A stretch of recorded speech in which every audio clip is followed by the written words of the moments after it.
On this episode of Real Talks, Jeff and Maddie, foster parents, will share how they went through deciding what ages and number of children was right for their family.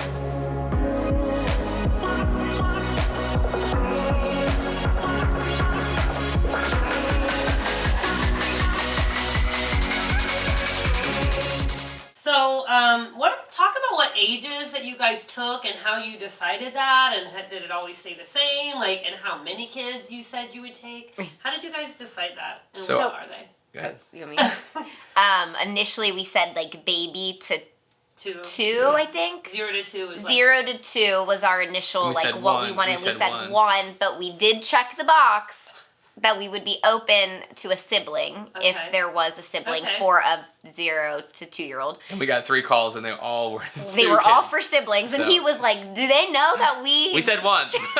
We checked. We really just wanted 1, but we could consider a second. So just note to self: if you're considering siblings, you're getting. If you check that box that means that means 2. Right. At least 2. So we did get a call for a 0 to 2-year-old, and then he had an older sister who was 3, I guess, at the time.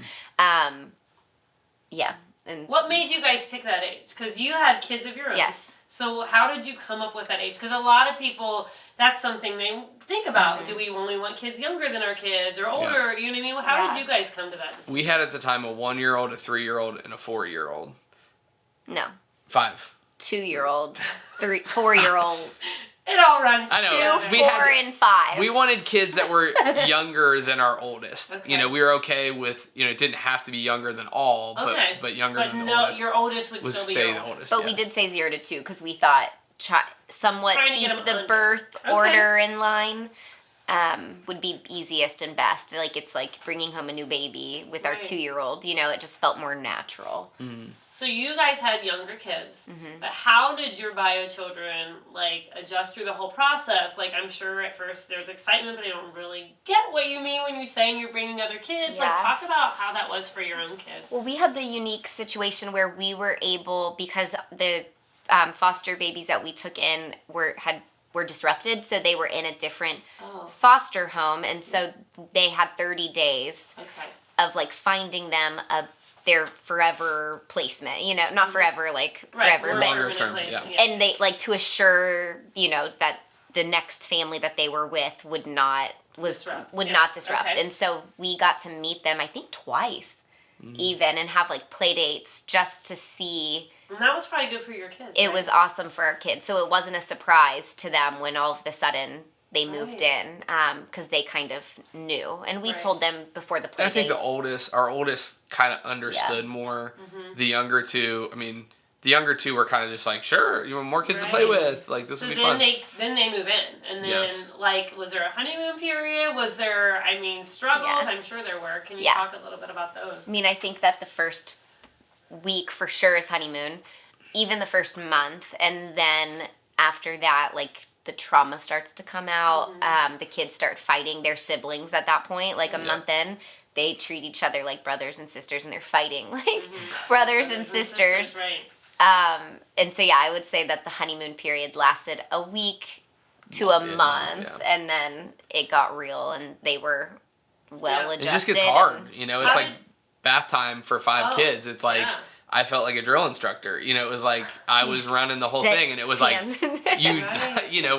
doing quick baths, shower, there's a chain, you dry them, get them, and it was always kind of moving things through. Which was hard for our kids because they were used to playing an elongated bath time and playing. So and even bath time changed for them. We would keep them in the tub for forever because we're this is great, they're having fun. But bath time changed very abruptly because it couldn't be that anymore. There's too many. So what did you guys do to help your bio kids through it? making sure that this losing attention, right? So how did you guys make sure they still got attention?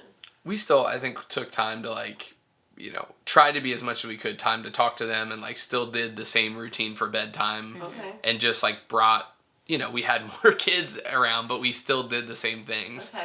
I think with bedtime, and then for us, a big part of it was using respite care was huge. We used respite care fairly often because it was probably like every other month for a whole weekend at, Yes. at least. That was Yeah, probably maybe the even- minimum, maybe yeah. more.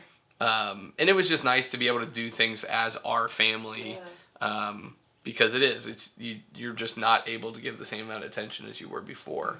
But we knew that going in, and we made that as a conscious decision that we wanted our family to be focused, outwardly. I think sometimes our kids were too young to fully understand that at that point. Yeah. But I can see now as we do respite ourselves that our kids have really embraced the idea of that we're loving these kids and loving other families, and they enjoy that. So, your kids are young. I know even my kids, there's times where they're like, they don't want them there anymore, right? And that's normal, but what would be your advice to people, and maybe talk about some challenges, a certain instance where one of your kids or whatever was like frustrated with it, and how, did you have that? And if so, how did you address that? Yeah, I would think from mostly again from our oldest, because even the two younger ones couldn't understand or say like when are they leaving, right? But our oldest for sure was like, do we know yet when they're going home?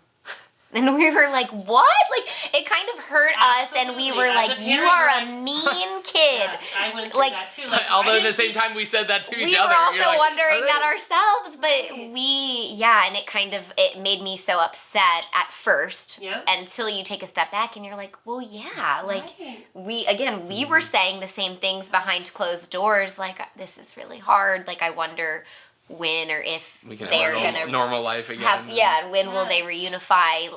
Because at that point we knew that they probably were, but it was like, well, if they are, let's just get to it. But so she asked at one point, like, I just wish that they would go home soon, and took a step back. At first, I was offended. Absolutely. And Mine's then, like, oh my gosh, I'm not teaching my kid empathy, right? Yes, and I was like, how dare, like, they don't have a home, like, and then sat down and then more gently could explain, like, we've said yes to them for as long as they need us. Like, that their mom and dad are still working on their mommy and daddy work, and they need more time, and our job is to love them and accept them, but then knowing like, okay, you need some attention and you need space. And so then that's kind of like your flag of like, okay, now I need to focus on this child and give her a date at some point or some one-on-one time. So your advice would be, don't take it personal, but step your back child's and look not and a see, monster. what does my child need, right? That was really her way of saying, listen, I'm not okay right now. Like, and I need something,